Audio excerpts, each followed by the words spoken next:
that's what is important, folks, is getting ahead of this thing, being the tip of the spear. RogueMoney.net and the Rogue Money YouTube channel. That's where it's all at.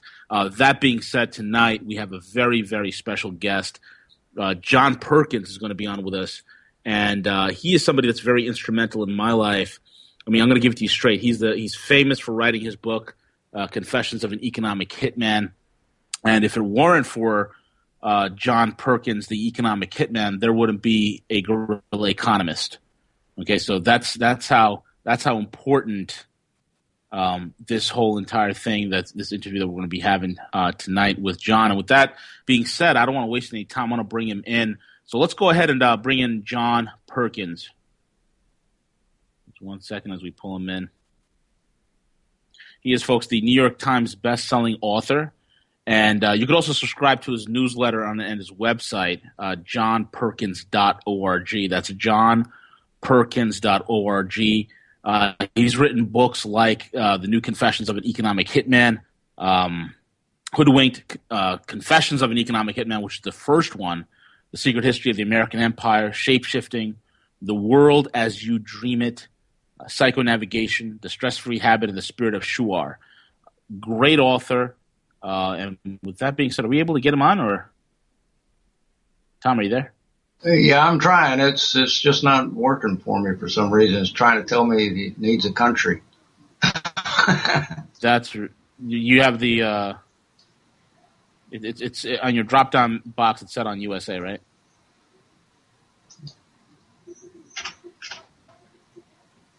Let me see if I could.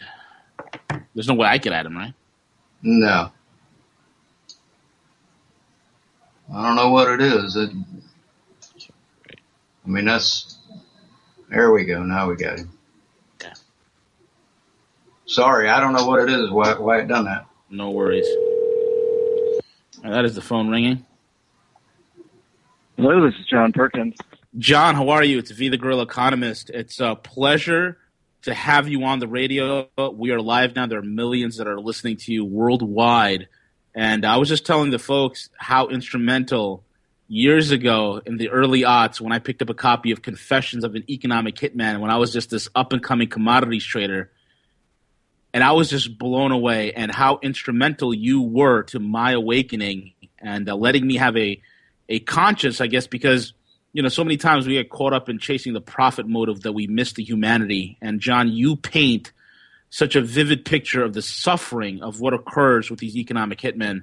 So I just wanted to welcome you. I gave the intro to the audience so they know the books you've written. They know about your website and how to subscribe to your newsletter. So with that being said, John, why don't you just give a brief intro on who you are and how you got to be where you are?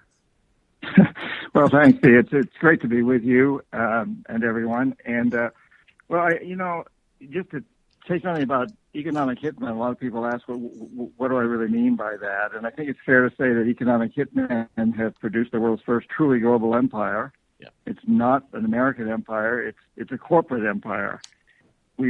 Economic hitmen do this in many different ways, but perhaps the most generic is that we will identify countries with resources that corporations want, like oil, arrange huge loans to those countries from the World Bank or one of its sister organizations. And that money goes to paying our own corporations to build big infrastructure projects in those countries. And the power plants, the industrial parks, the highways, the ports that are constructed serve a few wealthy families. But in the end, the country ends up owing a huge debt that it can't possibly repay.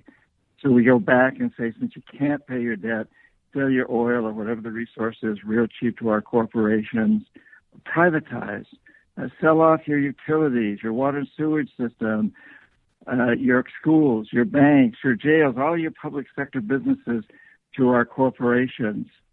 And in a few cases where we fail, where leaders don't agree to these awful conditions, the jackals go in and either overthrow governments or assassinate their leaders. And, unfortunately, the United States has admitted that we've done this in Chile with Allende, and in Guatemala with Arbenz, and in Iran with Mossadegh, and with two of my clients, Jaime Roldos of Ecuador and Omar Torrijos, the head of state of Panama.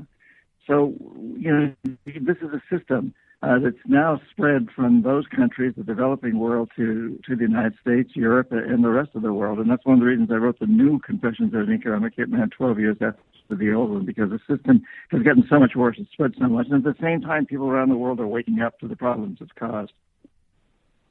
Yeah, absolutely. And I don't remember exactly what the date was, but I remember years ago, it was an interview somewhere. My memory's really foggy, but I remember you on an interview, and you actually stated that these economic hitmen, when they're out there, they're destabilizing the entire third world, emerging markets, that one day, those policies are going to start, manifesting in the Western Hemisphere. And I took that very seriously.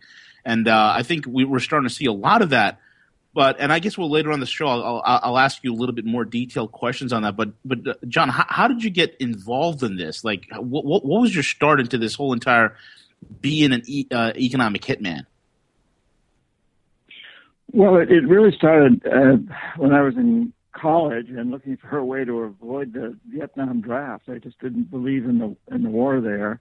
And so I was married at the time to a woman whose father was high up in the Department of the Navy, and his best friend was high up in the National Security Agency, the NSA, which was draft deferrable. And he arranged for me to have interviews. It's about 2 days of very intensive psychological interviews, including on the lie detector. And as a result, they offered me a job in the NSA. But shortly after that, I went to hear a Peace Corps recruiter when I was going to business school, and it was very appealing to me, the idea of going to the Amazon. I've always been interested in indigenous people.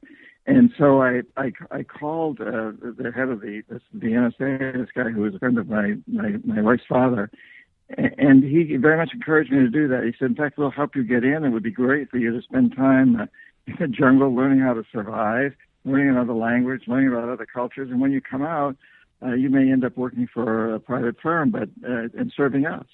And in fact, my last year, I was 3 years in the Peace Corps in Ecuador. In my last year, I was approached by a senior vice president at the company where I ended up working. And as it turned out, he was a liaison for the National Security Agency. So he hired me to go to work for this company in Boston, Charles T. Maine, as an economist. I very quickly became chief economist.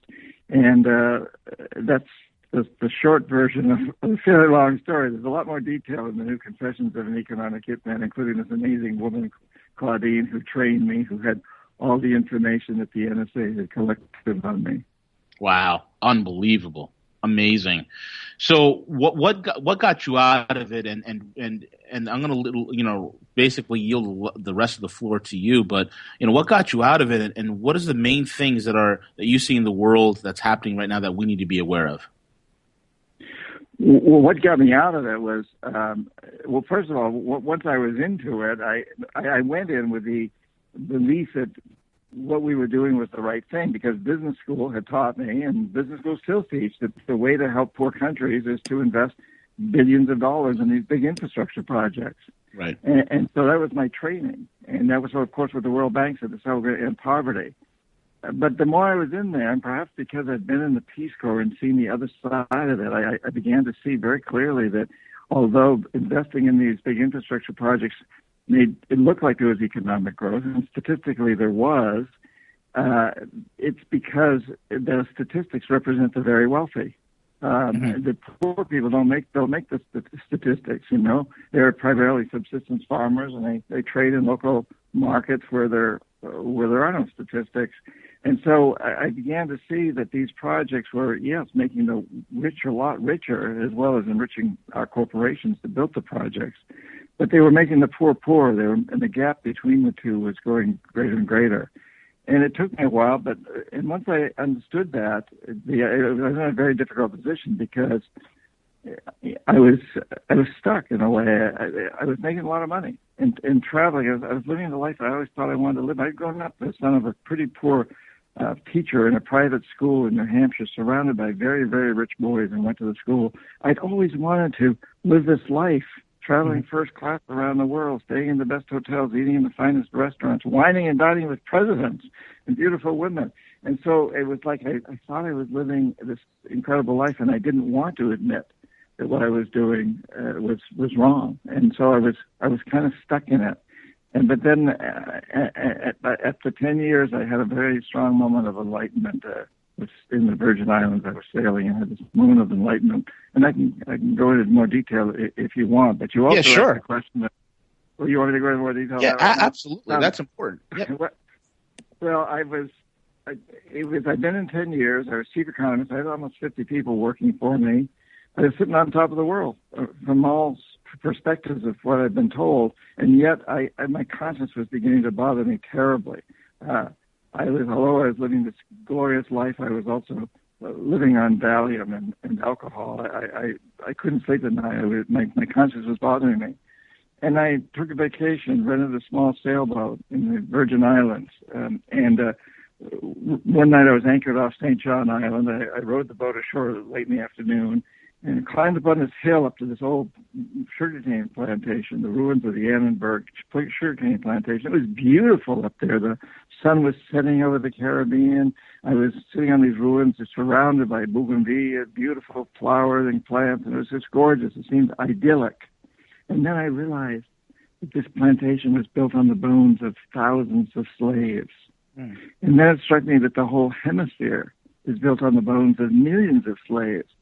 At that point, I just had to face the fact that I, too, was a slaver, a different kind of slavery. We don't put people in physical chains, but we put people in chains of debt.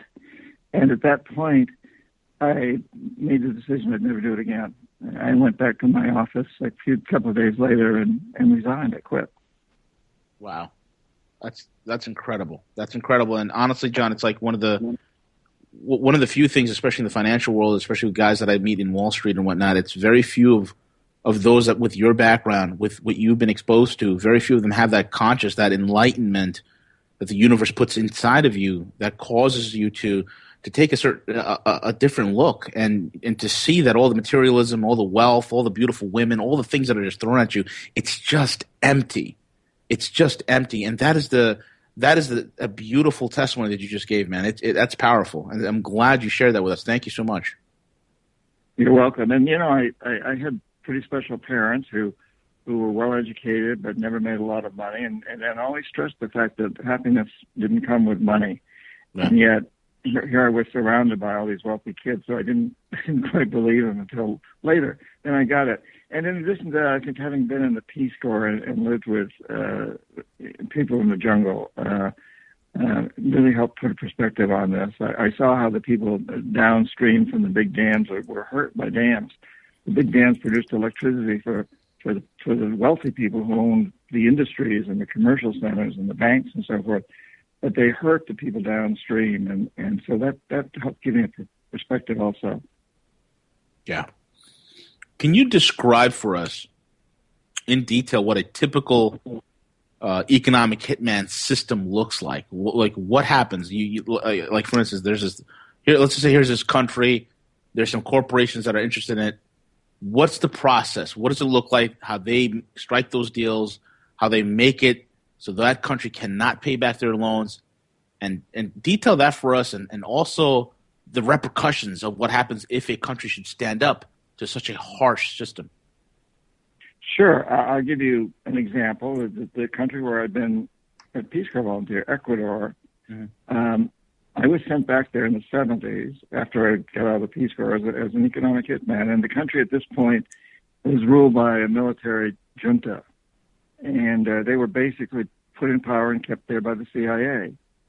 And we arranged huge loans to them. So their country went deep into debt. The money basically came back to our own corporations to build the dams and power systems and industrial parks and so on and so forth.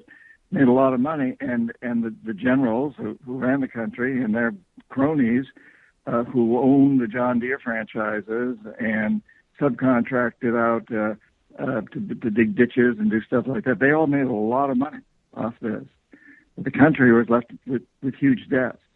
And also, the Texaco, the oil company, was going in at that point, and the government there, the military dictators, had very, very loose environmental laws. So as it turns out, Texaco did tremendous damage. They recently lost a lawsuit of about $10 billion, almost $10 billion, because of the damage they did in Ecuador. But they maintained that it was legal for them to do it because these dictators created laws that basically allowed them to get away with huge crimes. Wow. And then in the late 70s, a new dictator took over, and he was democratically oriented, and he decided to have democratic elections. And much to everybody's surprise outside the country, and I think to the dictator's surprise, a lawyer named Jaime Roldos won the election.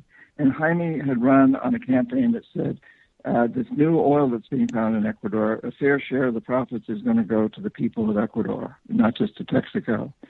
And as soon as he was elected, he started trying to implement this law and threatened to nationalize Texaco if they didn't go along with it. I was sent down to convince him otherwise, and so were some other economic hitmen. We couldn't convince him otherwise. He was determined. He had integrity. He was determined to stick to what he'd promised his people and rein in the oil companies, or not rein them in, let them continue their work, but make sure that they paid a fair share of the profits to the Ecuadorian people. He died very suddenly in his private plane exploded.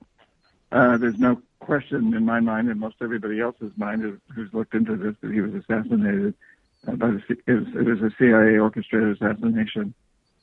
Right. I believe that wholeheartedly. It's incredible. That's a similar pattern that we see with not the plane crash, of course, but the way that it was similar in the operation that was run against Mohammad Mossadegh in Iran back in, 53, where he wanted a specific portion of he wanted the profits from the Iranian oil fields to go to the Iranian people. And then at that time it was BP and Exxon. They said no. And then in goes Kermit Roosevelt, and there begins Operation Ajax. It's like it's the same play-by-play. We're seeing all over. It's unbelievable. Yeah, and just in 2009, and just 7 years ago, or less than 7 years ago, actually, we saw it happen in Honduras. President Zelaya was overthrown in a coup. It wasn't about oil this time. It was about agricultural lands, and he raised the minimum wage by 60%, and passed some laws that restricted the ownership of agricultural lands, which was extremely detrimental to Dole and Chiquita and some of the big athletic equipment manufacturing companies because of this increase in the minimum wage. Right. And the economic hitman went down to try to convince him to change. He didn't. He was overthrown in a coup in 2009. Still goes on. Yeah. I mean, right now, Argentina just had an election. They have Macri down there, the new president. And then you have President Obama going there with taking 2 Air Force Ones, one for him and another one for 1,000 business leaders. Now, if I was the new president of Argentina, I would be very, very nervous. Well, yes, and this new president, agreed to pay these vulture funds huge amounts of money of debt that, again, it was dictators, military dictators in Argentina that took on this debt, and the previous president, Michelle Bachelet, a lady, refused to negotiate with the vulture funds. This new president is very right wing, very pro big business, and he's agreed to pay these vulture funds these huge amounts of money. It's disgusting, man. And it's going to hurt the Argentine people tremendously. And they didn't take on the debt. It's like the Ecuadorian people who, when the military dictators step in and take on debt with no approval whatsoever from the people, and it's a totally undemocratic process. Then somebody else comes along and says, well, the people don't owe this money. The military dictators will go find them, charge them. The banks should never have agreed to these deals. The banks put it through, charge them. Go find John Perkins and the other economic hitmen and make them pay. This is, obviously I can't pay. but the point being that the people of those countries don't really owe that money. Oh, absolutely. It's like the whole Argentina situation. lot of that debt is from what was it, General Villega, the all those guys in that coup in Argentina back in '73 that ran all the way to '84. Those guys are all School of the Americas. All of them graduates of the School of America. It's amazing how the CIA set up that school and using that school, setting up all these proxy groups all over Central and South America. It's incredible. You're right. And the general that just overthrew, that was behind the coup against Zelaya in Honduras, the School of the Americas, also has a new name now, but yeah, the same place. Yep, it's correct because it's such a bad name. They changed it to the Western Hemisphere Institute for Strategic Studies. Some sort of soft, fluffy, warm name. It's still the same dastardly organization. Right. Right. Well, you know your history. That's impressive. And and it's a name nobody can remember anyway. No, yeah, I think they all call it long. Yeah, it's too long. It's they do it on purpose, John. It's unbelievable, man. Right. Unreal. But so you've detailed some of the things that have happened in this world, especially in the Western Hemisphere. It is definitely tragic. I mean, our track record the last 50 years, I think we overthrew about 30 democratically elected governments in the last 50 years. So it's unbelievable what's being done and setting up all these crony, dictators and despots all over as replacements. But so after the assassination and of the leaders, when the jackals go in, the country says no, we're not going to cut any deals. They instill.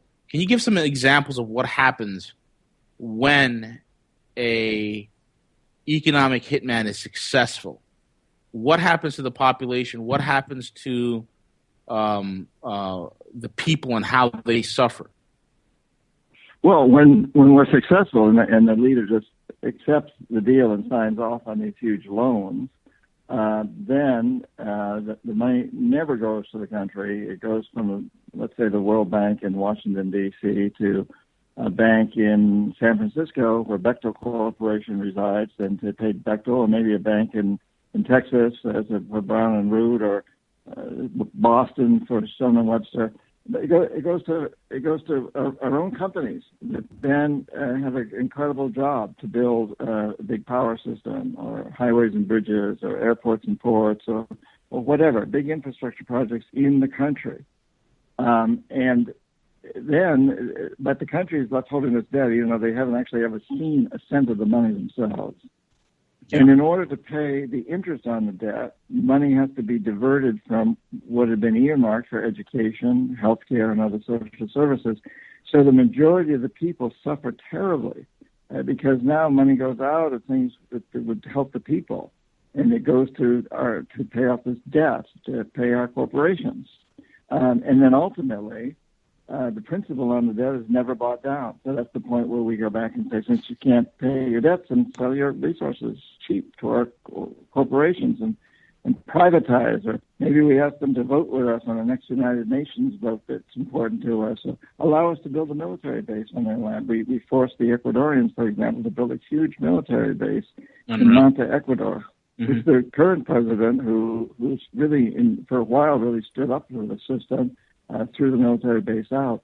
But those are the sorts of things that happen if the presidents give in. If they don't give in, then they're taken out, and the next president is going to be a total puppet. And that also serves notice to every other president around the world who's thinking of standing up to the system, not to do it. Right.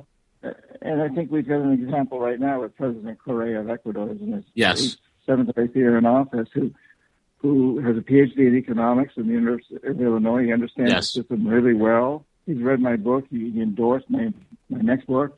And, he saw what happened to the Zelaya in Honduras. And he's had tremendous pressure put on him, including an attempted coup that was meant to fail and did fail. But I think these presidents see then that, hey, I can play this game with the oil companies or whatever and stay in office, or I can go against them and be thrown out or assassinated. And if that happens, not only is the next president going to be a total puppet and give in completely, but also this is going to serve notice throughout the hemisphere, maybe the whole world, not to stand up to the system. So my job, and I think Goerilla has to say this to himself, my job is to stay in office and play their game to the extent that I need to, and then beyond that and beneath the surface to try to move forward and do the right things for the country. Yeah, I agree with you, man. We're seeing a lot of these neo-fascists, these basically Nazis at work all over in Central and South America. I mean, you got unbelievable pressure on Correa. You look at the destabilization in Venezuela. The petrochemical companies are, the oil companies are licking their chops to get a hold of Venezuela. And then look at Brazil. Brazil is the latest thing. I actually wrote an article on it on my website, detailing some of the basically false flag operations that are occurring in Brazil. I mean, it's funny to me, John, here you had Snowden years ago saying, hey, the NSA is heavily active in Brazil. They're, spying on Lula. They're spying on Dilma Rousseff. They're doing all this. And out of nowhere, here comes this whole car wash scandal with Petrobras. Executives are named. The 37 political congressional leaders are named are indicted in this. Dilma Rousseff is being thrown out of office. She has a very unpopular vote right now. But the funniest thing is, it's all on the court of public opinion. There's not a shred of evidence indicting her with anything. It's all here. He said, she said kind of stuff. And you're seeing again, color revolutions. Okay. But instead of this time, it's not in Eastern Europe. It's right in Brazil. It's right in, Central and South America. Again, it's these demographics of malcontents that these NGOs and, CIA-backed NGOs are using to stir up the population, to create the social scandals, to create the social unrest that we're seeing so prevalent in the world. And it's amazing. You see the pressure in Ecuador. You see the pressure in Venezuela. You see the pressure in Brazil. All three are oil-rich countries. They have a lot of natural resource wealth. And it's amazing to me as the U.S. is losing the Middle East to a lot of the Russian and what I call the Sino-Russian nexus that's really and the Iranian component that's really coming to bear in the Middle East. I'm kind of seeing this is another way for them to keep the petrodollar going. This is a last ditch effort. It's truly incredible to me, John, for me to witness these things. It's incredible. Well, yes, I couldn't agree more. And it's and at the same time, it's come home to roost in the United States, where we've seen our people terribly abused. We've seen this whole economic hitman system now encompassing a lot of our elected officials. Let's face it, most of our elected officials today are owned by the corporations who pay for their campaigns and also offer them incredibly lucrative consulting and lobbying jobs if they lose the election or decide not to run.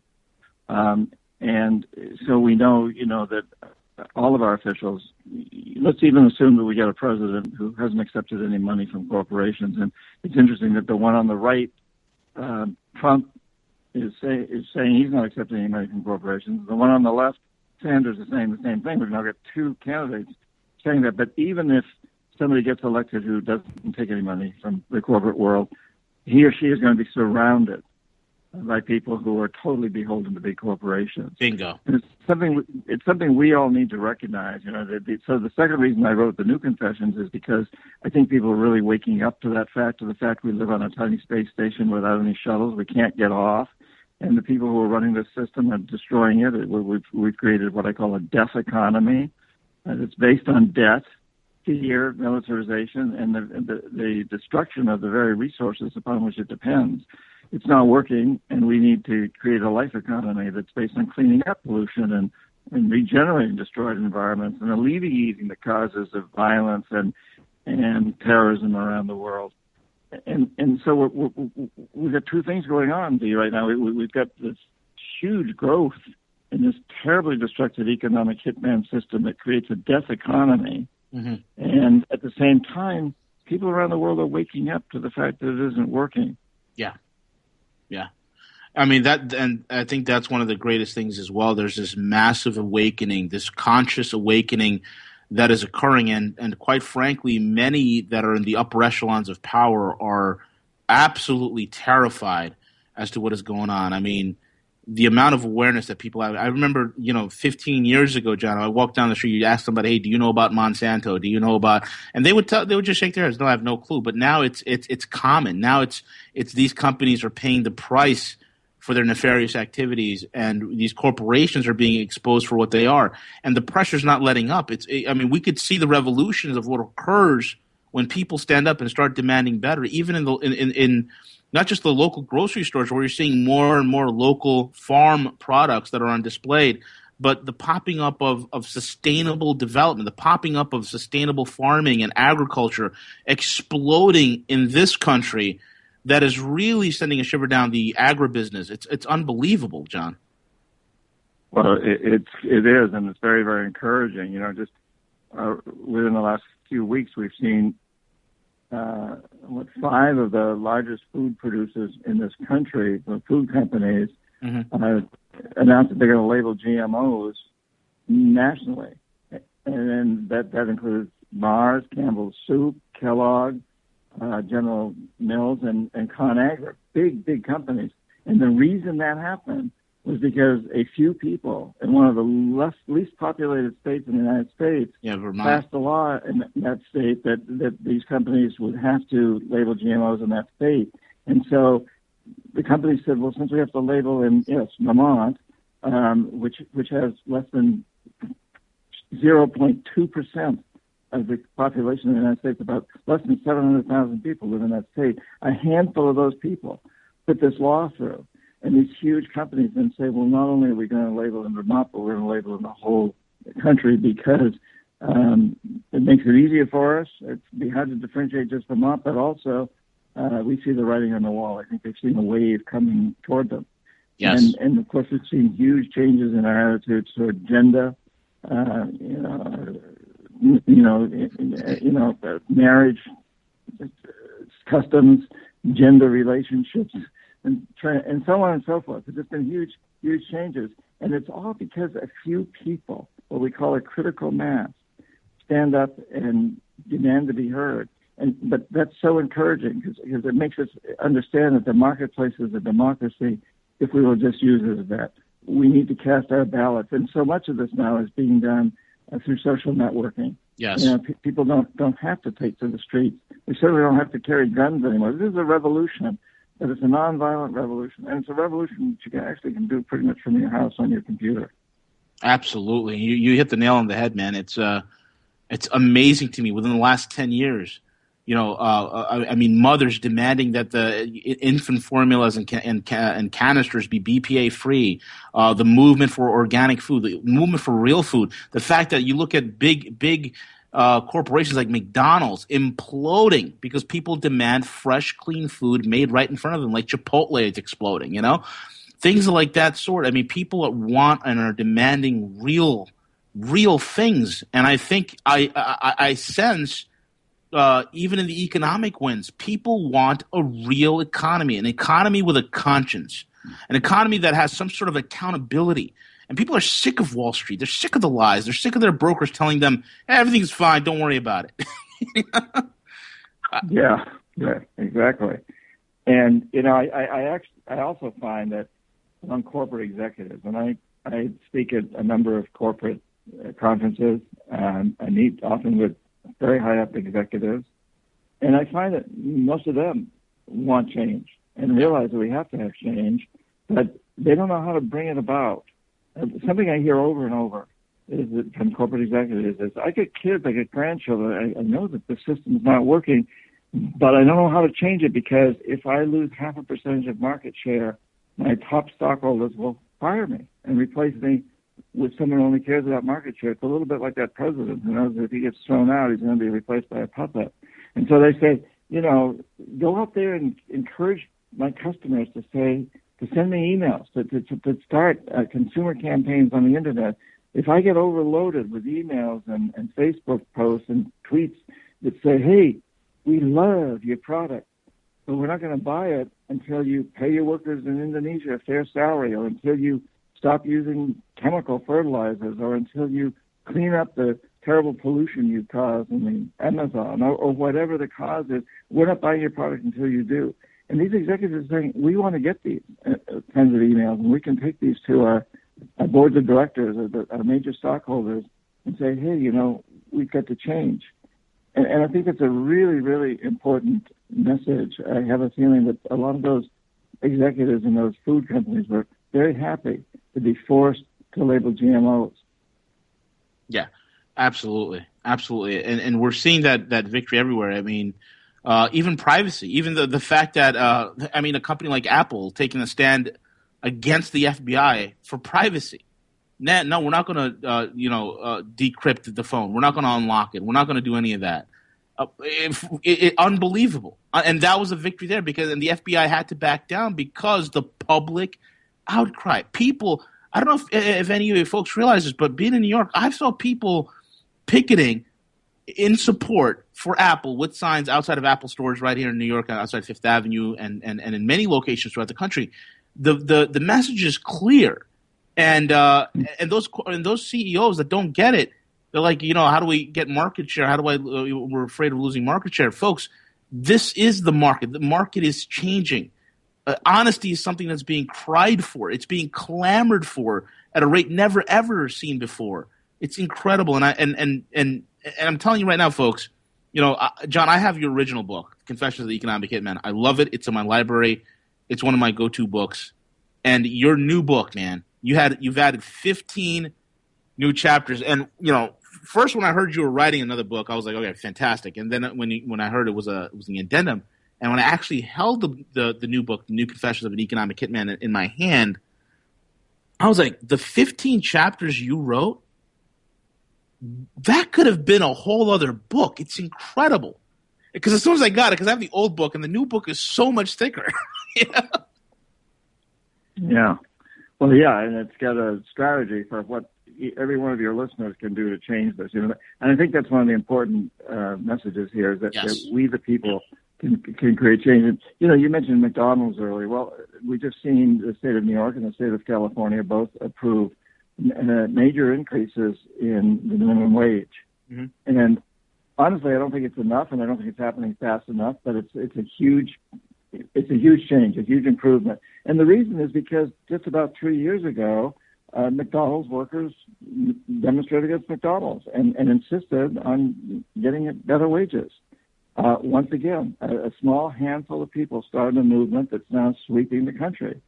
And we see this time and time again, and we see it all over the world. It's happening in Russia. There's demonstrations in Russia today, this very day. They're demonstrating against all the housing foreclosures that are happening in Russia. We're seeing it in China.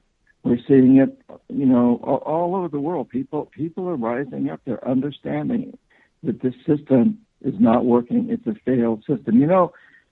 Less than 5% of the world's population lives in the United States, right, and we consume almost 30% of the world's resources. Correct. Well, that's not a model. China can't do it. Russia can't do it. Brazil, India can't do it. It can't be repeated. It's a failed economic system. And all we know is that we've got to change it. We've got to transform this death economy into a life economy, create new technologies for energy. Mm-hmm. We've got solar and wind has been growing phenomenally, but it's just the tip of the iceberg. There's new forms of energy that we haven't even conceived of yet. 10 years from now, we'll be using. We need to speed those up. We need to create new technologies for communication, for agriculture, for transportation, for banking, for just about everything. Yes. And systems that support life on this planet, systems that clean up pollution and regenerate destroyed environment. There's a huge, beautiful future here. We're not talking about, having to have a catastrophe and go back to the dark ages and all of us living in mud huts or something. We're talking about moving forward with something very exciting and something that we all can participate in and get excited about. Right. I agree with you 100%, man. This system is dying. And when it does crash, it will be horrific for some. But the whole point is, and I always try to energize people on this radio show, and I always tell people, John, it's not about stopping the crash. It's about who controls the narrative. Are we going to be the ones who are going to dictate the framing of the language and how we're going to change and how we're going to progress and how we're going to advance as a civilization? Or will it be the same criminals that brought us to the precipice, that pushed us off the cliff? Are we going to cede power back to these cronies and these scumbags? Or are we going to really become people that take back the reins of control and create the effective change that we really, really need? John, I would love for you to talk about some solutions, man. Well, yeah, and first of all, I don't think we have to crash. I think we can make this transition. It's fascinating. I heard an interview on NPR radio recently just yesterday, actually, with Hugh Grant, not the actor, but the CEO of Monsanto. Right. The CEO of Monsanto, and he's obviously been impacted by these new laws that were passed in Vermont and now affecting the whole nation. The fact that these companies have to label GMOs, it's very obvious that this guy's getting the message that Monsanto's got to rethink the way it works and the way it deals with the public. And, here's this company that many consider to be extremely evil, and yet what we all have to recognize is it's just a company. And a corporation is just a bunch of people. And yes, there's some guy at the top and there's major stockholders that may try to direct it in a certain way, but we can change that. It's a perceived reality. There's really two main forms of reality. I like to say that these days is, one is the objective reality, the microphone that we're talking over here. And the second one is the words we're speaking, which is a perceived reality. When you think about it, cultures are just perceptions. Countries are just perceived reality. There's no border between the United States and Mexico and Canada, except as we perceive it, and then we codify it into law, and it impacts the objective reality. And right now, and we've been operating under a system that says, the objective reality is corporations control the world. Another objective reality is that they only do that with our support. We the people support them by buying the goods and services, investing in them, working for them, and giving them our tax dollars. And that's the only way that these corporations survive. Those are two objective realities. Perceived reality is that and this is a reality, a definition of the goal of corporations that's pretty new and pretty radical. In fact, we can date it. It happened in 1976 when Milton Friedman won the Nobel Prize in economics and said the only responsibility of business is to maximize profit, regardless of the social and environmental costs. Well, that's not a dictate. That's not a law, and it's not a law of nature. It's not a law of the land. It's simply been the driving goal since 1976 for corporations. Before that, when I went to business school, that was not the driving goal. And we need to understand that does not have to be the case anymore. We need to go back to the idea that I had in school and that actually was instituted into the early founding fathers' laws that resulted in, for 100 years in this country, no corporation could get a charter unless it proved it was going to serve a public interest. That'll change in the late 1800s, and then it got worse and worse where that deteriorated. But even in the late 60s, when I was in business school, I was taught that a good corporate executive makes a decent rate of return for his investors, and he's a good citizen. He pays taxes. Imagine that. And he contributes money to the local school systems and the recreational facilities. Is a good citizen. But that all changed in 1976 with this Nobel Prize winner, Milton Friedman, and his statement that, no, don't do any of that, just maximize profits. Well, we need to change that. And it's fairly simple to do that. We just let the corporations know we're not going to support them unless they buy into a new ideal, which is to serve a public interest. Yeah, absolutely. And that's the whole thing people need to understand. Oftentimes people get caught up in perceived reality so often, and it really is the definition of fear in some sense. And, fear, I love the acronym of, false evidence appearing real. And oftentimes people think that these corporations are so invincible, so powerful, that there's nothing we can do about it. And these leaders are so incredibly influential and powerful. There's nothing we could do. And folks, you got to realize the power has always been in our hands.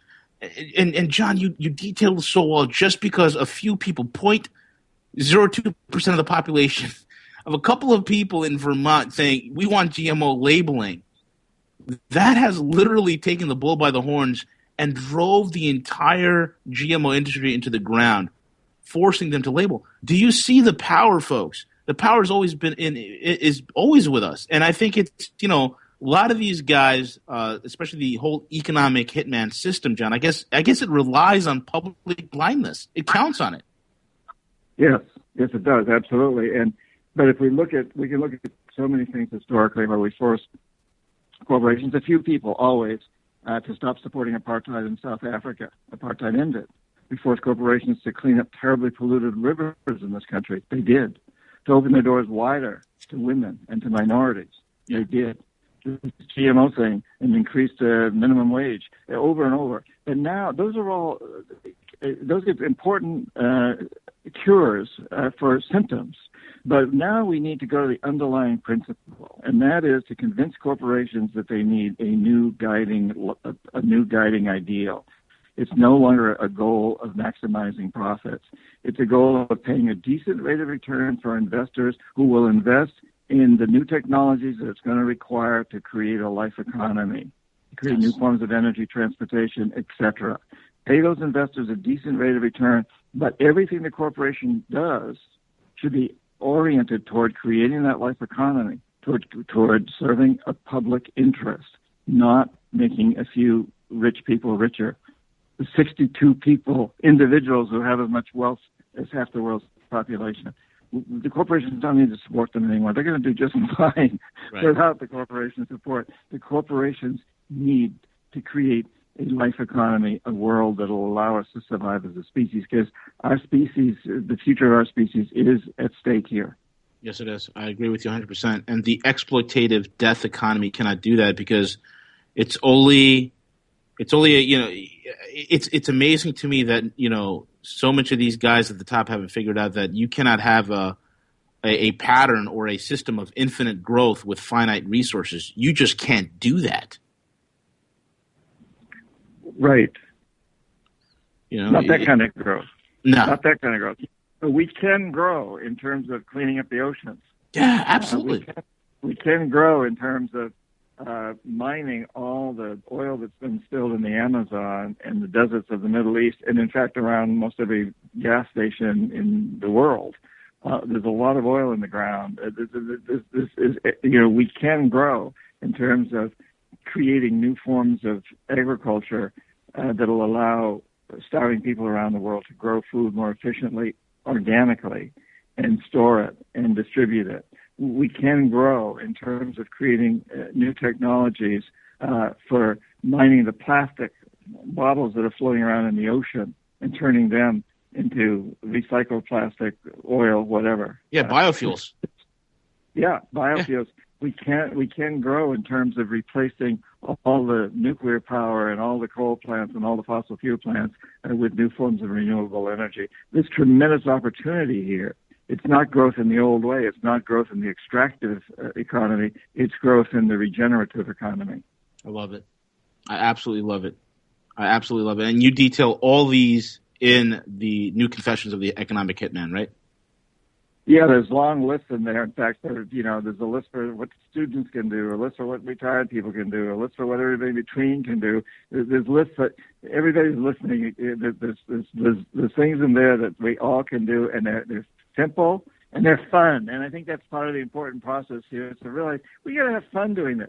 I'm having a lot of fun. You're having a lot of fun. Yeah, I'm angry. I'm upset. I'm worried about the world. And yet I'm using that energy in ways that are really fun. I'm not going out and beating my head against the wall or throwing stones at people. I'm, talking to you, writing books. And we all can do this. And especially with social media, it makes it so easy to have fun writing blogs, so on and so forth, and motivating people. Yeah, I totally agree with you, man. It's all about solutions. It's not...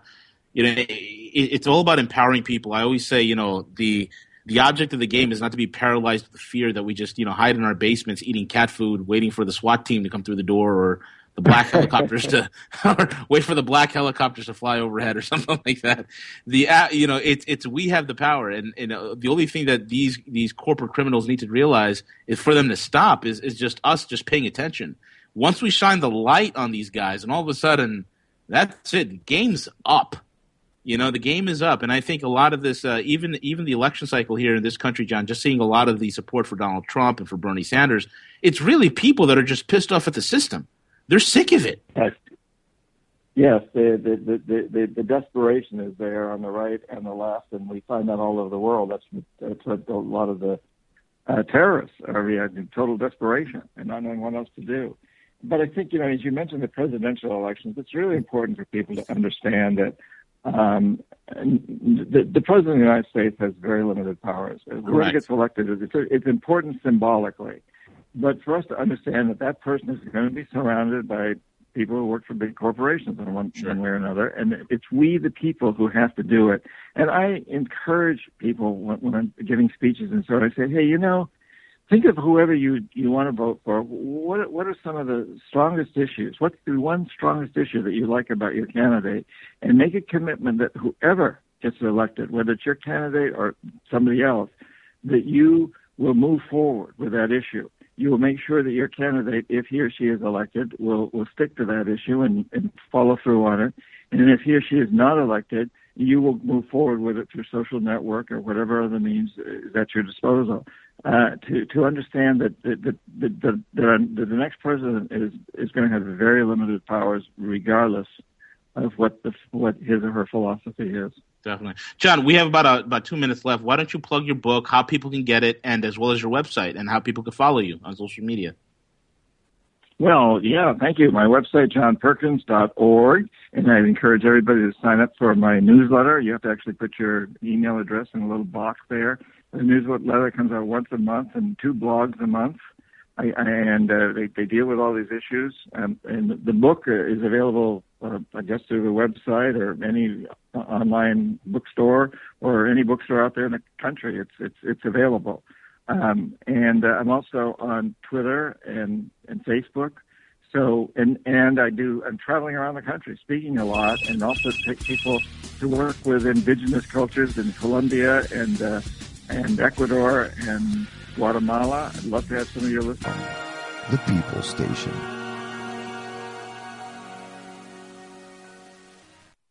The opinions expressed on this radio station, its programs, and its website by the hosts, guests, and call-in listeners or chatters are solely the opinions of the original source who expressed them. They do not necessarily represent the opinions of Revolution Radio and FreedomSlips.com, its staff, or affiliates.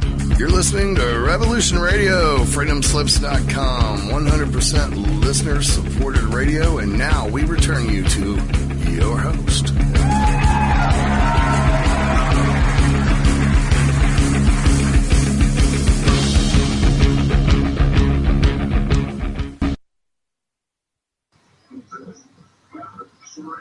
There you are. We're live? Yeah, you're live. Oh, okay. I'm turning all this background noise. Weird. All right, folks, it's V, the Goerilla Economist, and we are live on FreedomSlips.com, Revolution Radio. And also, folks, check out RogueMoney.net, the fastest growing, baddest ass financial news site on planet Earth, in the solar system, in this galaxy, and in the 4th, 5th, and 6th dimensions. So I just want to let you guys know that. Also, check out the Rogue Money YouTube channel. It is alive and kicking. We are exploding. We are really, really on the move. And we're doing some exciting, exclusive things over there. So check it out. Subscribe. Hit the like button. I just put up a recent Goerilla update. Check it out. It's a quick 30-minute one. But, wow, what a great first hour. And I was just talking and texting with John Perkins, and what a great guest, and what's some great solutions that we have, and so let me just clear my thoughts. Great first hour, had an awesome guest on, John Perkins. This is a guy, folks. Let me tell you something, man. Let me tell you this: for a guy to be in his position, for him to see what he has sawn, is that even a word? And for him to see those things in this world that he's experienced, to see the handiwork of the actions that he's taken, the repercussions that have occurred because of the decisions, the corporations in which that he's worked for, and the agencies and organizations that he was doing the beck and bidding for. Okay? To see all those things, you cannot help but admire the courage of somebody who's seen so much evil, so much dastardly evil and human suffering on a grand scale. I want you to think about this. Oftentimes in warfare, right, in like traditional warfare, you could see some horrific things, right? You could see it. But your horror that you witness, and it is tragic, and I'm not trying to diminish warfare whatsoever. It's terrible. It's tragic. But it's contained to within a specific theater, within a given square miles, within a given zone, within a given time frame. But for decades on end, when you're seeing policies that you helped enact, when you see actions that you yourself was one of the architects in helping to create, wreak nothing but the worst kind of death and destruction upon not a given zone or a territory, but an entire nation of millions of people. That does something if you're a human being. It crushes your conscience. It crushes your conscience. And that's what happened to John Perkins. It crushed him. Because I want you to think about this. When you're dying in the warfare, it's a quick death. But when you're dying because of starvation, dehydration, disease, dysentery, whatever, that is slow. That is painful. And you have to understand that the economic hitmen and the corporations and the banksters that run them are death dealers. The type of death that they put out is the most craven, the most nefarious form of death. Death, the horrific medicines that creates all sorts of horrible side effects. Death through food. Death through water. Death through air. Why? Because in every single aspect, every single deal is a profit motive. And the profit motive is not for the benefit of the company. It is a parasitic profit motive. We have a parasite culture in corporate America. We have a parasite culture in American politics. And this parasite that's been growing and festering within our body politic, within our social construct, within our national body. This parasite that our founding fathers fought so valiantly against has been growing and festering and sucking the life out of us. And right now, folks, in 2016, we are at the crux. We are at the crossroads. All right? We are at the crossroads of decision. It is either the parasite dies or the host organism dies. Because remember, I told you I had a buddy of mine who worked and probably saved this country multiples of times, countless times. I can't even begin to tell you. He worked in a specific sector of this economy, of this country, within the infrastructure of this nation. And the amount of times he's saved this country, and men like him who are dying off every day. And I'm not talking about this is somebody else.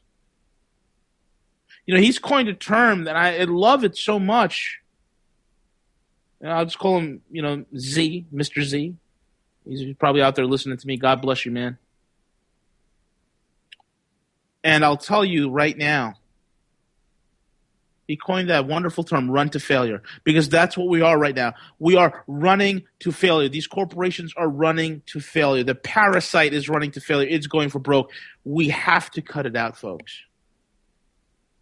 And all the fear mongers out there that are paralyzing you with fear of, alien spaceships and, 15,000 Russian troops in Gatlinburg, Tennessee, and, portals of hell being opened up and, Nephilim coming out of the this and then these elites with magic spells and all this other bull crap.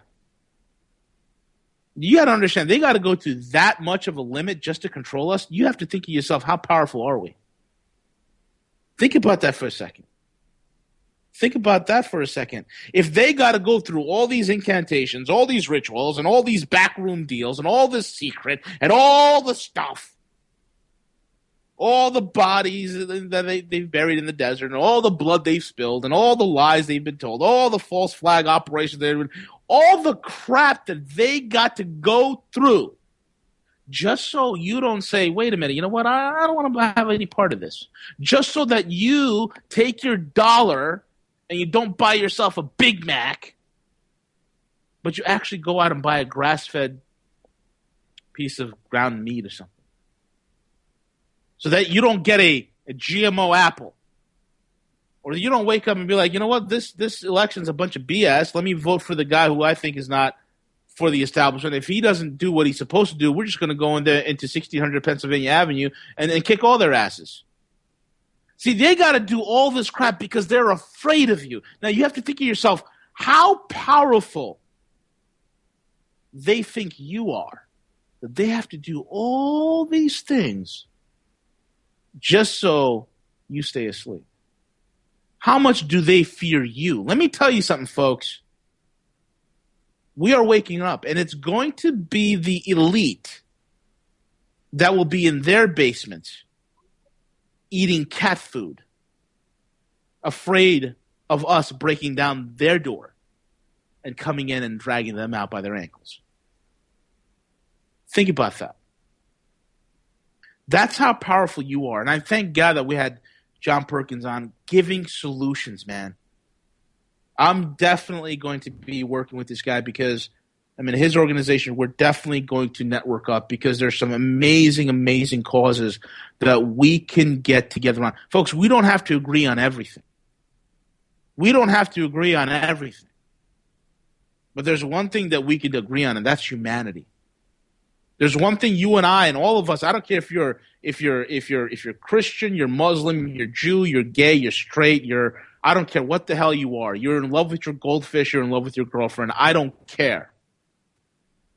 It is so critical right now. We need to unite for humanity. Because if we win this thing, we get up on the other side of this thing, and we don't have, like I said, in my Goerilla report, we don't have to crash into the mountain. We could steer the plane into the rice paddy, and it could be scary, and it could be bumpy, and there could be some shaking going on in the cabin, and oxygen masks dropping from the ceiling, and you're going to have to breathe heavily just to, catch your breath, so to speak. And some of you might be so terrified because of your old age or whatnot, and you might even have a heart attack. It'll be horrific. It'll be scary. It's a frightening thing to go through an economic crash. It's not going to be rainbows and unicorns. I'm not promising you that. I'm not telling you that.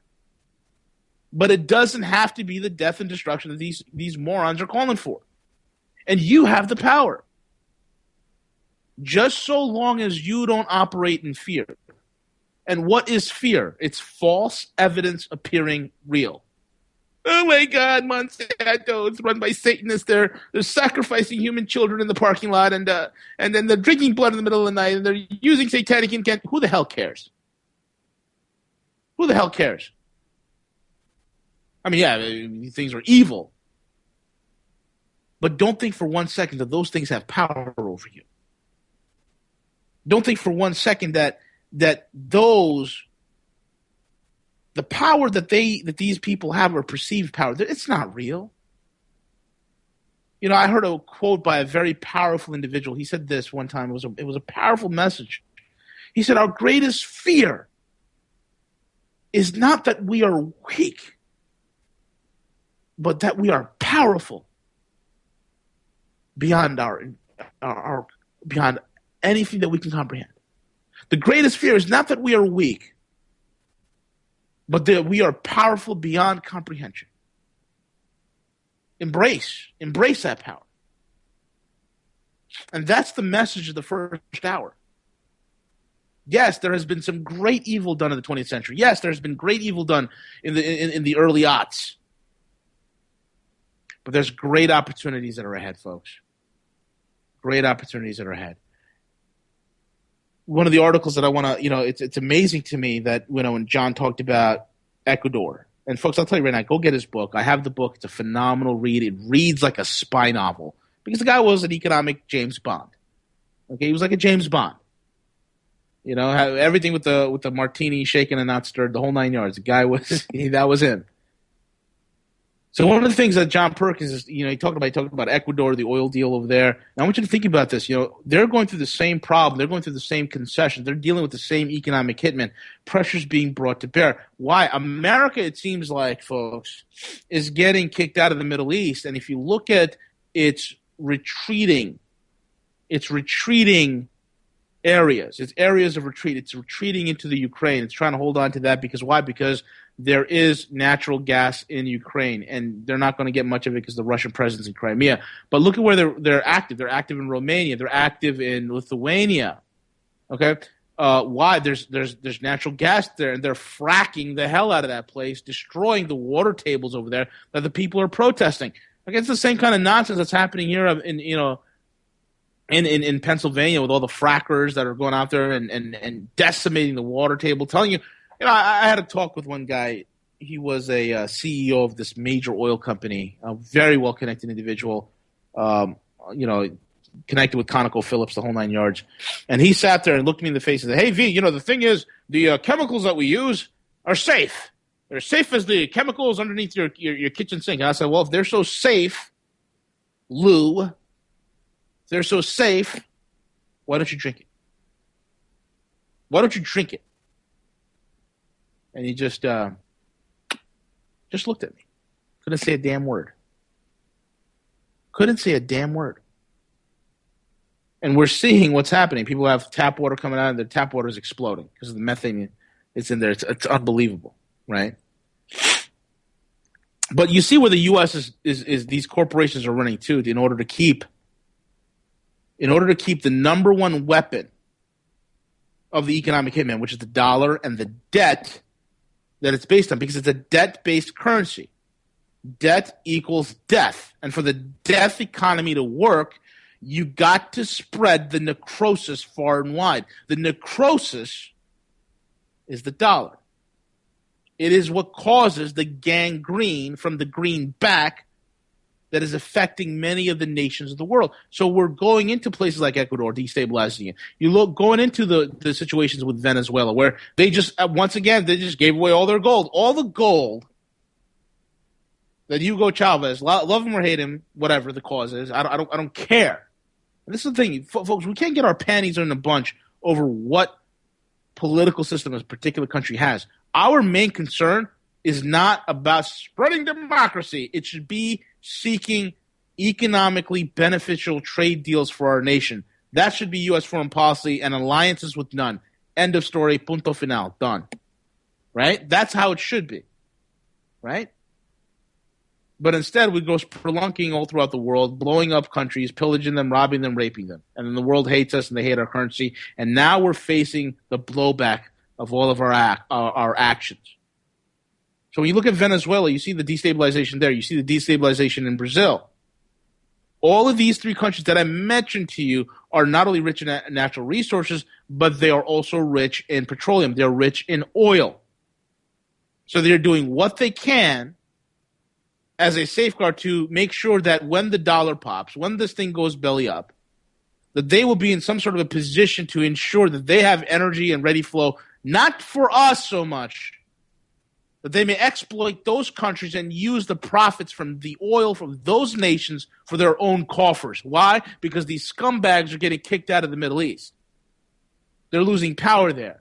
The Saudi Arabian, the House of Saud, the House of Fraud, is basically weeks away from a coup at this point. They could have a coup overnight. They are not that far from toppling. And I don't care if they... the Saudis are they're going to create a $2 trillion fund that's big enough to buy Google, Apple, and Microsoft all in one shot. It doesn't matter. It's fictitious funds. It's paper. They've had their gold stolen already. They have no real wealth. And folks, let me tell you this. Trump, he always talks about, the Iran deal was a bad deal. $150 billion. They got the nuclear fission thing, and it's a bad deal. It's a bad deal. Folks, you got to understand what the Iranian deal was all about. It's about ensuring that the petrodollar survives. Why? Because we're losing the Middle East. And after we penned that deal, the Iranians played it smart. They're like, we're going to accept oil for euros, kind of like what Saddam did, except this time around the U.S. can't do jack squat because the Russians have a strong presence there. You have S-400 batteries, S-500 batteries up there. They have Caliber cruise missile systems out there. They have the Su-35, which is the baddest airplane in the sky flying right now. Okay, they have that area on lockdown. I kind of detailed that in a Goerilla report. Go on the YouTube channel, subscribe to it. Listen to the Goerilla updates that are on there. It will save your life. It might not save your life, but it will inform you at least. Okay? So these things are set up in such a way that we are retreating from the Middle East. Now, some people are like, we're going to cause World War III. That where? How? Who's got the stomach for that? If these guys are so scared crapless that they take BP out of baby bottles, these guys are so scared crapless that they institute GMO labeling for the whole entire country. These guys are so crapless that every attempt that they've tried to false flag us into various wars has failed miserably, and they go hiding back into the darkness from whence they came because their withered hand has been revealed. I'm sorry. What makes you think that they're so brazen they're going to, all right, guys, we're gone for broke. We're going to blow up the whole world. We're going to live in this world. Our relatives and our kids live in this world, but we're going to blow it up. For what? We're going to radiate it for the next 20,000 years. For what? They can't. The game is up. And that's what I'm trying to tell these guys. It's right now with what is emerging. There are some powerful disruptive technologies on the horizon, and we're starting to see it emerge now. It's starting to break through. This good old boy, billionaire, trillionaire club that's been running with the Rothschilds and the Rockefellers and the gang of the schmucks. The gang of schmucks that make up the 13 families that run this whole entire thing. There are disruptive technologies that are on the horizon that these guys don't control. They like to make you think they have control over everything. They really don't. And these technologies are in the hands of the people. Cryptocurrencies. Do you understand all it takes is for you not to participate? And this whole thing just comes apart? Why do you think banks are scared? Why do you think they had Blythe Masters? The woman should have been in jail multiple times. She's the banking equivalent of a Hillary Clinton. Blythe Masters is a banking equivalent of a Hillary Clinton, just a criminal woman. The godmother of the derivatives. She helped create it, derivatives, right? So J.P. Morgan gets her out of the derivatives market and heading the derivatives market, and they stick her in a cryptocurrency thing, which she can't figure out heads or tails of, and she can't control because they try to launch an alternative to Bitcoin, and it's failed miserably. It exploded on the runway before it even got a chance to even take off. They can't control it. Their fear is decentralization. Their fear is that their vertically integrated control system is falling apart. Their fear is the individual. And what we have here today, folks, is the collective. Let me be very clear. A tyrannical collective movement versus the individual.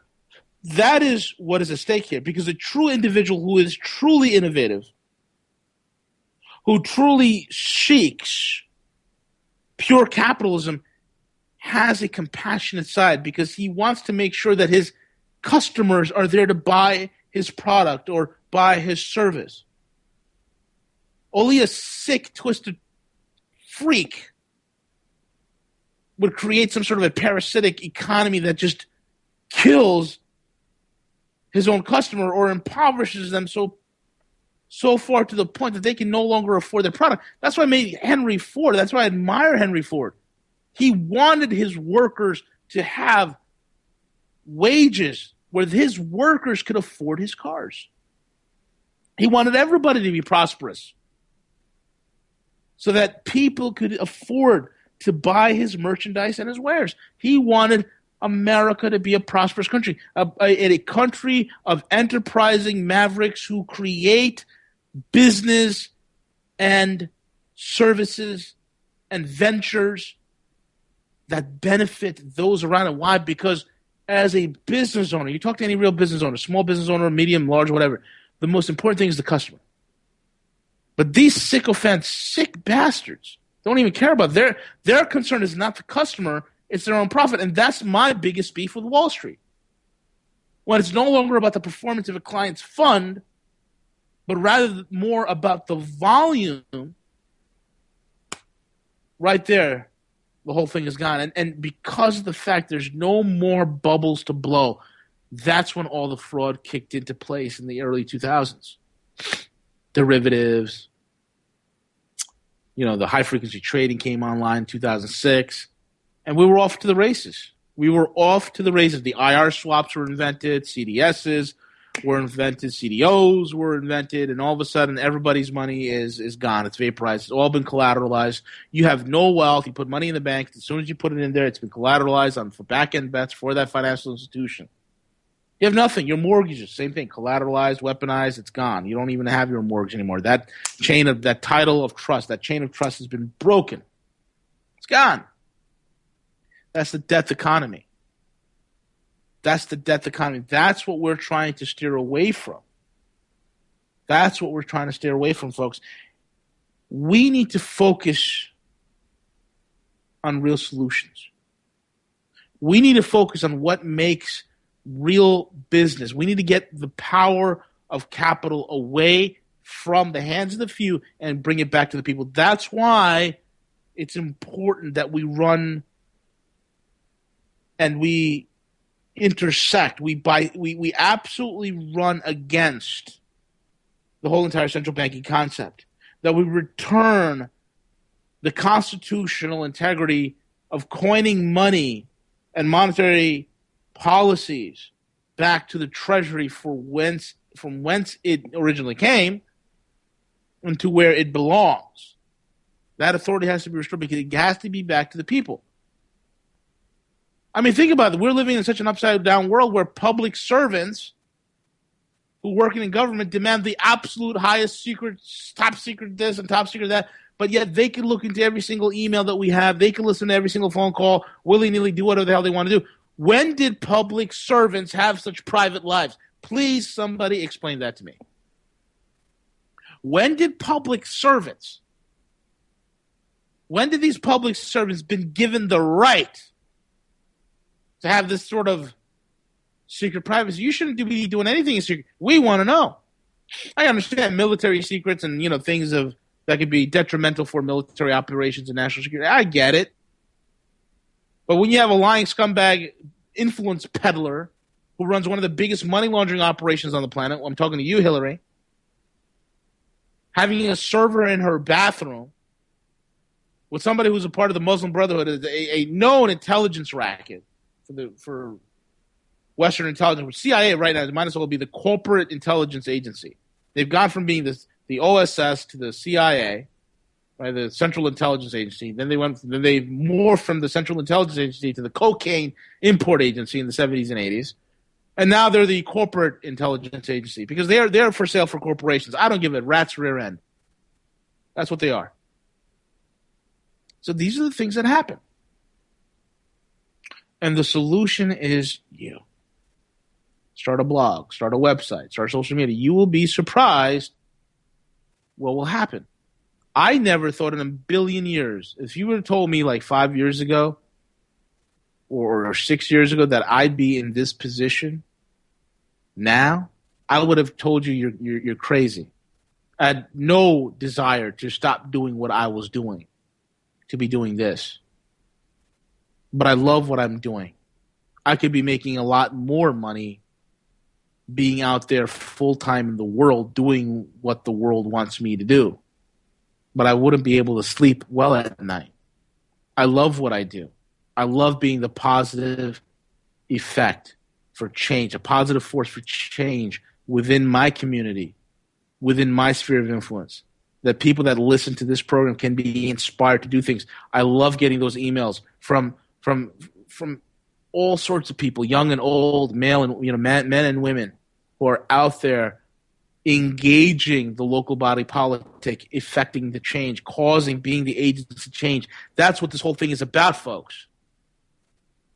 Stop being powerless, man. I've always said it so many times. You could either be powerful or you could be pitiful. You can't be both. You could be either powerful or you could be pitiful, but you can't be both. And all of you that are listening to my voice, you need to understand this. There is a destiny that you have still yet to fulfill.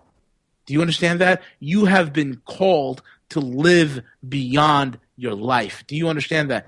You have been called to live beyond your life. You have been called to leave something lasting, to leave a positive impact upon the society and the community that you're in.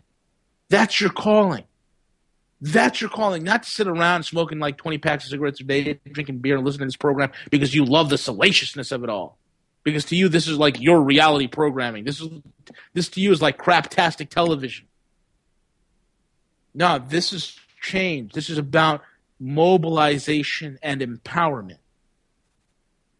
And that's what Rogue Money is all about. When you go to roguemoney.net, you read the articles, you're not only getting what's going on globally, but you're getting the solutions. You're getting the bigger picture of what the heck's going on, but you also are getting the fundamental tools to understand that you are a cog in a much bigger machine and that you are not alone. You are not alone. I've been in some big conferences with some powerful leaders, and believe me, there is an awakening going on. I will be in another big conference with some powerful people from around the world very shortly. And the awakening is going on. Even they are awakening. These are architects. These are people and levers of control that are agents of change for the better. And I went over this with those that listened to the interview that I gave with my man Bix Weir.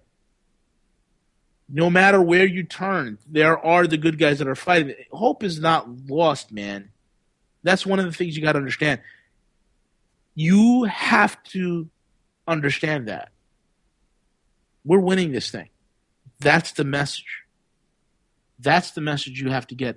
Hope is not lost. We're not lost. And there's change that is effectively happening. And so many things is starting to happen. One of the headlines that I peeped that really caught my eye was an article on Zero Hedge this morning. Yeah, I plug Zero Hedge. I mean, Zero Hedge is a major. I get a lot of traffic from Zero Hedge onto Rogue Money, so I have no problem checking out Zero Hedge. They send over a lot of traffic in my direction. So thank you, Zero Hedge. I appreciate the work you guys do. We're all on the same team. There's no competition here. We're all on the same team. But there was a great article here submitted by Tyler Durden, the guy who goes by that name. The next big problem, stagflation is starting to show across the economy. And this is something that I talked about years ago, that as this whole entire thing unwinds, as the economy begins to break down, we're going to enter a phenomenon called stagflation. I think I said that back in 2012 or 2013 or something like that. It was back then. And stagflation is when you have hyperinflation and you have basically no employment. Your employment is in the toilet, okay? And things begin to hyperinflate. And that's what we're seeing. The real inflation rate in this country is about 9.7 to about 10.3%.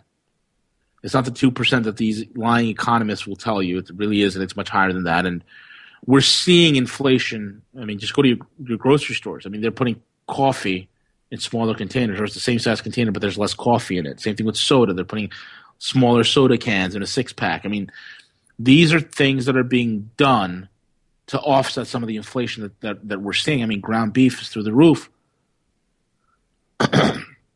We're seeing a rise in price for certain food products. Okay, so the fake fictitious economy will try to hide these real price changes very effectively, but they cannot hide the actual effects of inflation within the very products, within the victuals that you and I see when we go to a grocery store or supermarket. So this is what we're seeing. We're seeing a suppression of commodity prices. We're seeing a suppression of the labor market. Very high unemployment. I mean, think about it. We're probably among working age people. It's over 50% unemployment rate among working age individuals in this country. It's unbelievable. And this is why, real quick, about guys who always talking about deflation who just don't get it. The guys who like to forecast in a bubble. Guys like Harry Dent. I'll never have the guy on the show. I'd go ape crap and probably tear him up in 2 minutes, but that's a whole other situation. But you know what I'm talking about. Those guys that always preach, deflation. Never did a trade in their life, never worked in the gold market, but all of a sudden they're experts in the gold market. They know what's going on. Gold market, yeah. It's, gold's going to go to $100 an ounce, yeah, because my chart says so. And if you believe my chart, which is basically me forecasting in a bubble after a couple of shots of acid, then my chart will work. Yeah, your chart works if it's in a normal economy, but not in a manipulated economy with high-frequency trading, not in a manipulated economy with a plunge protection team, not in a manipulated economy with the ESF funds. You take all these things out and you forecast in a bubble, then your little deflation theory works, my friend. Hyperinflation is the name of the game. And the best example that I will tell anybody, to put it simply, look, I don't like to take terms and overcomplicate things because there's no point to it. It doesn't work. It doesn't benefit the listener. But I will tell you this. When you have a currency like the dollar, which is being printed to oblivion, what occurs is a phenomenon that's similar, that I'd like to use the analogy, and I like to liken it to a tsunami. First in a tsunami, what happens? There's an earthquake, there's a shaking, there's some sort of a financial upheaval. 2008, anybody? 2008, how many of y'all felt the pain of your 401k turning into a 101k? You all have been burned pretty good, some of you. Some of you have been burned pretty good. You're still hurting. You still got the bandages on. You're still limping. You're still going to your broker. Hey, what's up? Your broker's still telling you there's no problem.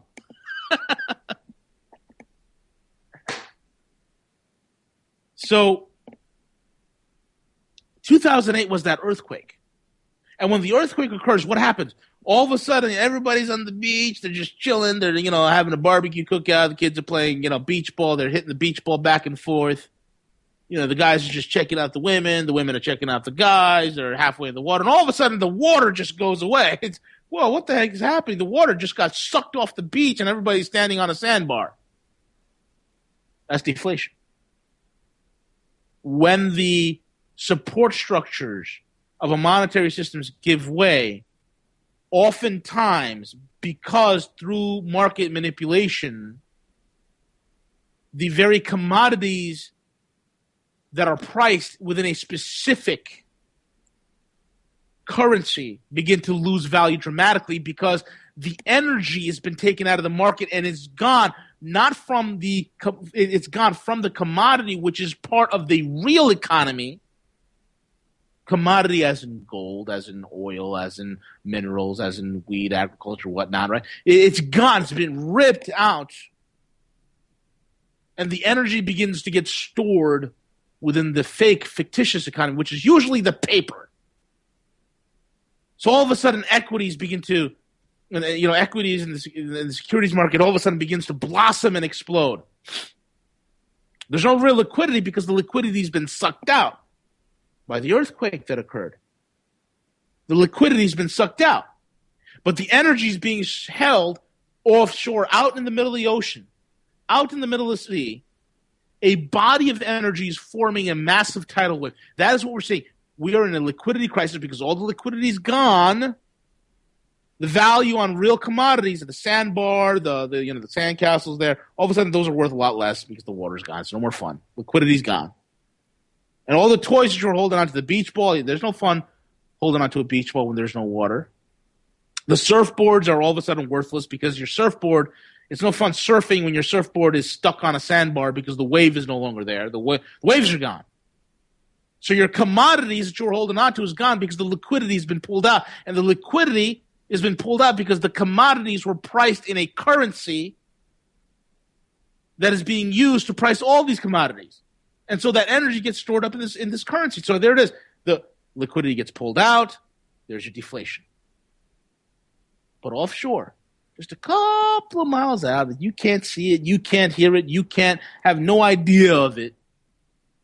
There is a massive tidal wave being formed. And offshore, these little buoys that are designed to detect earthquakes and tsunamis are setting off the sirens. And one of those sirens, one of those little buoys floating out in the middle of the water is roguemoney.net. It's the Goerilla and his team.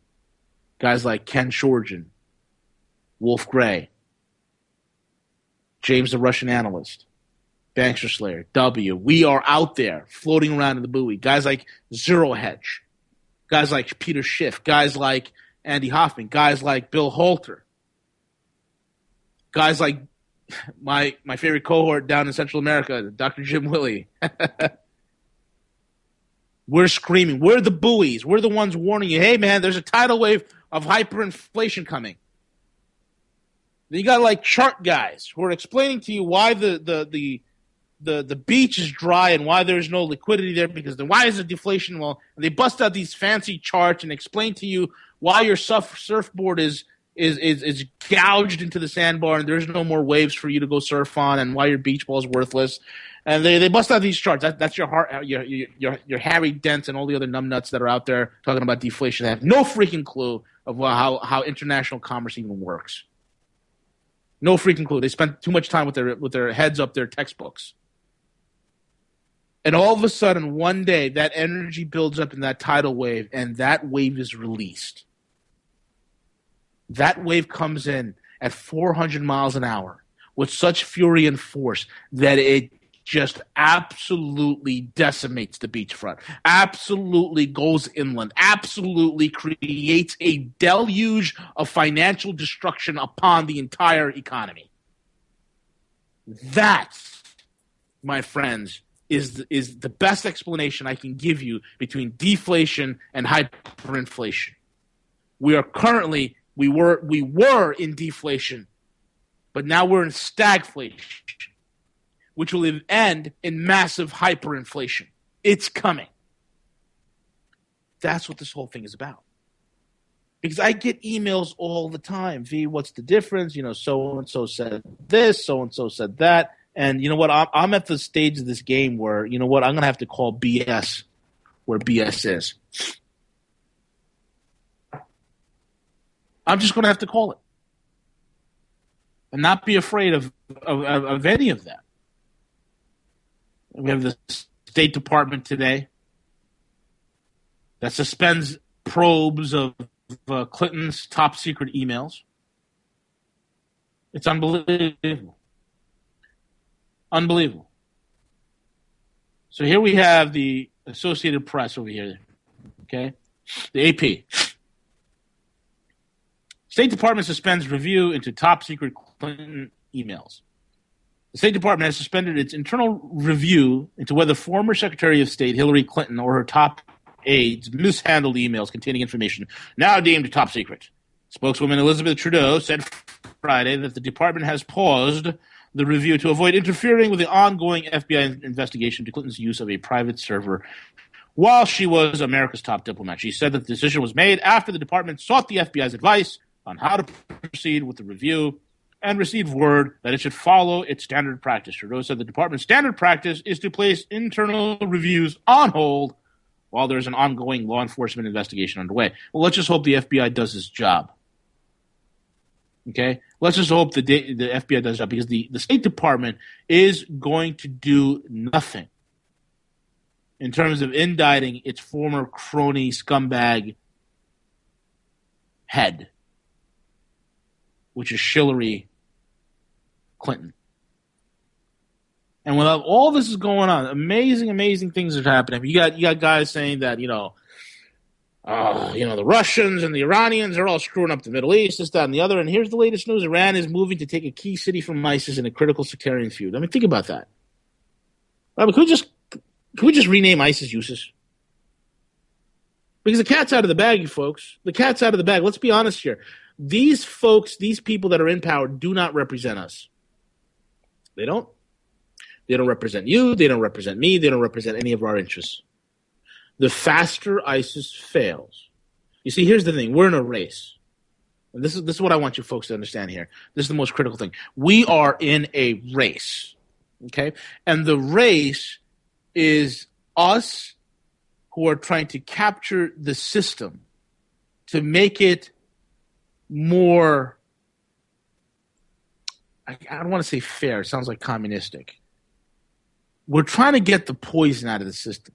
We're trying to purge it. We're trying to get the corruption out, return it into a equitable, real, and honest system that benefits its citizen by being unobstructive, by being a non-hindrance. Therefore, every person has an opportunity to compete. Every person has the leverage available in order for them to attain the best possible position that they could possibly be in. That's what we're in a race to capture the system. And the system, and what we're really racing at also, is the collapse of the dollar. We got to be able to time this thing so perfectly that we are able to capture and control the narrative on the other side of this before the dollar goes down and we don't have a voice. We need to be as vocal as we can possibly be. So I'm thankful when I see Donald Trump supporters screaming their head off. I'm thankful when Bernie Sanders supporters are screaming their head off. Why? Well, because both these people, I don't care what the real behind the scenes ties are with these individuals, whether they have ties or whether they don't have ties, who knows? Those are all up to speculation at this point. But what I'm saying is that the anger and the malcontent that is a featured hallmark on both Bernie Sanders supporters as well as Donald Trump supporters, that anger is what is important, because it's a righteous anger, irrespective of how the media tries to spin things. I mean, come on. And if we could just take that, folks, all you need is one man. All you need is a group of people. All you need is somebody who can harness the power of Bernie Sanders supporters and Donald Trump supporters. You know what Bernie Sanders supporters and Donald Trump supporters are? It's Occupy Wall Street and the Tea Party movement. That's it. It's Occupy Wall Street and the Tea Party movement. It's basically the parents and the kids. Right? All the older folk, all the parents, or they're pretty much in that bracket with Donald Trump. And most of the young folks are with Bernie Sanders because, they want socialism and free this and that, and they're against it, but at the end of the day, they're against the system. It's Occupy Wall Street and the Tea Party. That's what it is. It's their kids. It's the parents and the kids right there. If somebody could figure out how to bring those two together, whoo, that is a nightmare scenario. That is a nightmare scenario for the system. That is a nightmare scenario for the establishment. That is a nightmare scenario for Madison Avenue. That is a nightmare scenario for Washington, D.C. That is a nightmare scenario for Hollywood. They don't want that. I mean, my God, it's already April 1st. We're 18 days away from China launching their physical gold price fix. And let me tell you guys, all over the BRICS countries, Brazil is in trouble. Russia's in, Brazil's going through a lot of upheaval. Russia's weathered so much of attacks. China's weathered so many attacks. And I believe going into this month, expect some sort of an attack in China. Some sort of false flag is going to happen because these guys are not going to allow this gold price fix just to happen all by itself in peace. They're supposed to do it April 19th, barring any unfortunate events. We shall see. Let's see what type of algorithm breaks into a Chinese market. Okay, look, there's a reason why these massive chemical explosions occurred in China last year at the closeout of 2015, okay, in August and stuff, where almost every other week there was a chemical explosion that looked like tactical nukes going off, And it was right near a supercomputer facility. Supercomputer facilities that house the world's fastest supercomputers, the Tianhe-1 and the Tianhe-2, which basically runs not only China's defense networks and satellite networks, but its financial networks, okay? And then you have the massive dive of the Shanghai markets. You have the massive sell-offs in the Chinese markets that are occurring. So it's going to be interesting to see what is going to transpire this month, okay, within China. And also, folks, I mean, you see what's happening in Europe. You've seen Paris. You've seen Brussels. Let me just mention one word. It's Operation Gladio 2.0. It's Operation Gladio. This time it's not left behind for a bunch of communists. It's there. It's active again now to chase the proverbial boogeyman who's called the Islamic terrorist, which are basically low IQ individual religious nut jobs who should be in a nut house or in a re-education camp somewhere, who have been radicalized by Western intelligence proxies and then sent loose on the public to do harm for Allah. Okay? That's what we're facing here. Don't let the fear get a hold of you. Look, man, I know a lot of Muslims who are educated, who are secular, who have nothing to do with this. They hate these guys as much as anybody else. And let me tell you, no matter, and I'm not some sort of Islamic sympathizer, I'm a realist. You got to remember, these nut jobs, these are Wahhabis. These are Wahhabis and Salafis. These are a death cult within Islam, an absolute death cult. Okay, go hang out in Dubai one time, please. Go to Abu Dhabi. Go hang out over there. Go hang out with some of the younger folk, the career-minded couples that are in the Middle East. They don't want none of this crap. Why? Because they want to send their kids to university. They want to send their girls who are not dressed in burqas to college and university and watch movies and drink a beer. And they do that crap. And drive nice cars and go shopping and enjoy a good life. They want the same thing that you want. It's these death cults that are pretty much everywhere, in every religion in some way, shape, or form. So you're seeing that, today the algos were set loose in the gold market. That's going to change. And with it comes change in the silver market. Silver will explode. It's going to be very critical. We're heading into a very critical time in the precious metals market. Okay, a lot of the American dealers, they don't get it. They're willing to sell because there are people that are willing to buy. But in Asia and throughout the rest of the world, things are getting harder and harder to come by, harder and harder to get. Supplies are running low. I work very closely with one of the largest precious metals, logistics and procurement companies on the planet.